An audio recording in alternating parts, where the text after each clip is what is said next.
বন্ধুরা, আজকের ভিডিওটা হয়তো আমাদের জীবনের শেষ ভিডিও হতে পারে। কারণ আজ রাত ১টায় আমরা ঢুকতে চলেছি সেই অভিশপ্ত শ্মশানে। যেখানে নাকি যারা ভূত খুঁজতে যায় তারা আর আগের মতো ফিরে আসে না। রাত তখন ১টা। শহরের রাস্তা প্রায় ফাঁকা।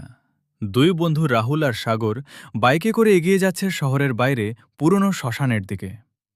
ওরা দুজন ইউটিউবে হরর ভ্লগ বানাতো। ভুতুরে জায়গায় গিয়ে রাতের ভিডিও করাই ছিল ওদের কাজ। চ্যানেলের নাম ডার্ক বেঙ্গল ভ্লগ।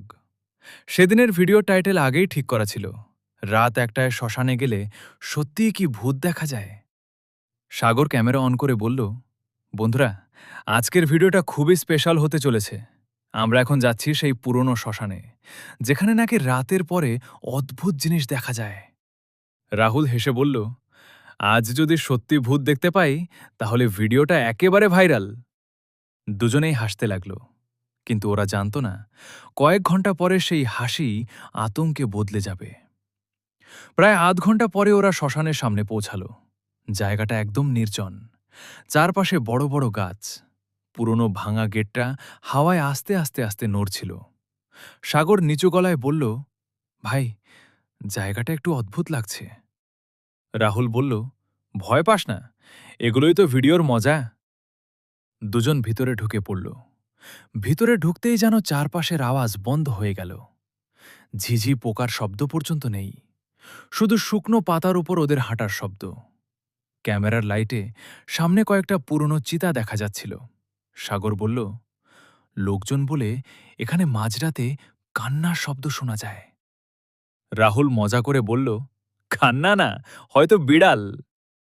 হঠাৎ দূরে কোথাও একটা ঘণ্টার শব্দ ভেসে এলো, টং টং টং। দুজন থেমে গেল। সাগর ফিসফিস করে বলল, এই সময়ে ঘণ্টা বাজছে কে? রাহুল বলল, চলো সামনে গিয়ে দেখি। ওরা ধীরে ধীরে এগোতে লাগল। হঠাৎ ক্যামেরা কয়েক সেকেন্ডের জন্য ব্ল্যাক হয়ে গেল। সাগর অবাক হয়ে বলল, আরে, ক্যামেরা বন্ধ হলো কেন? আবার ক্যামেরা অন হতেই রাহুল দেখল দূরে সাদা কাপড় পরা একজন দাঁড়িয়ে আছে। রাহুল জুম করে বলল, ওইটা কি? লোকটা নড়ছিল না, শুধু দাঁড়িয়ে ছিল। সাগর চিৎকার করে বলল, কে ওখানে? কোনো উত্তর নেই। হঠাৎ লোকটা আস্তে আস্তে গাছের পিছনে চলে গেল। দুজন দৌড়ে সেখানে গেল, কিন্তু সেখানে কেউ নেই। মাটিতে শুধু ভেজা পায়ের ছাপ। সাগর এবার একটু ভয় পেয়ে গেল। ভাই, আমার ভালো লাগছে না। রাহুল বলল, হয়তো কেউ আমাদের সাথে মজা করছে। ঠিক তখনই পিছন থেকে কারো ফিস ফিস শব্দ শোনা গেল, চলে যাও। দুজন একসাথে পিছনে তাকালো, কেউ নেই। হাওয়া হঠাৎ জোরে বইতে শুরু করল, গাছগুলো কাঁপতে লাগল। সাগর বলল, রাহুল, চলো বেরিয়ে যাই। রাহুল বলল, একটু দাঁড়া, এত কষ্ট করে এসেছি। ওরা আরও ভিতরে যেতে লাগল। শ্মশানের এক কোণায় একটা আধ পোড়া চিতা থেকে হালকা ধোঁয়া বের হচ্ছিল। ক্যামেরা কাছে নিয়ে যেতেই হঠাৎ একটা কালো ছায়া পাশ দিয়ে দৌড়ে গেল। সাগর চিৎকার করে উঠল, দেখলি, দেখলি? রাহুলের গলাও কাঁপছিল এবার। হয়তো কুকুর ছিল, কিন্তু তার নিজেরও বিশ্বাস হচ্ছিল না। হঠাৎ ওদের ফোনে নেটওয়ার্ক চলে গেল। ক্যামেরার ব্যাটারি দ্রুত কমতে লাগল। স্ক্রিনে বারবার গ্লিচ আসছিল। ঠিক তখন দূরে একটা মহিলার কান্নার শব্দ শোনা গেল।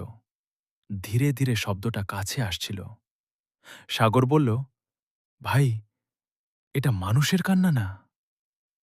কান্নার শব্দের সাথে সাথে ঠান্ডা বাড়তে লাগল। রাহুল ক্যামেরা ঘুরিয়ে পিছনে ধরতেই দুজন জমে গেল। সাদা শাড়ি পরা একটা মহিলা দূরে দাঁড়িয়ে আছে। তার মুখ দেখা যাচ্ছে না, চুল পুরো মুখ ঢেকে রেখেছে। মহিলাটা আস্তে আস্তে ওদের দিকে এগোতে লাগল। ১ পা, ২ পা। সাগর কাঁপা গলায় বলল, দৌড়া! দুজন প্রাণপণে দৌড়াতে লাগল, কিন্তু যত দৌড়াচ্ছে ততই মনে হচ্ছে রাস্তা শেষ হচ্ছে না। হঠাৎ রাহুল পড়ে গেল। ক্যামেরা মাটিতে পড়তেই কয়েক সেকেন্ডের জন্য ভিডিও ঝাপসা হয়ে যায়। সাগর রাহুলকে তুলতে গিয়ে দেখে সাদা শাড়ির মহিলাটা ঠিক ওদের সামনে দাঁড়িয়ে। তার মুখে কোনো চোখ নেই, শুধু কালো অন্ধকার। মহিলাটা আস্তে করে বলল, এখান থেকে কেউ ফিরে যায় না। হঠাৎ ক্যামেরা বন্ধ হয়ে যায়। পরদিন সকালে শ্মশানের গেটের সামনে ক্যামেরাটা পাওয়া যায়।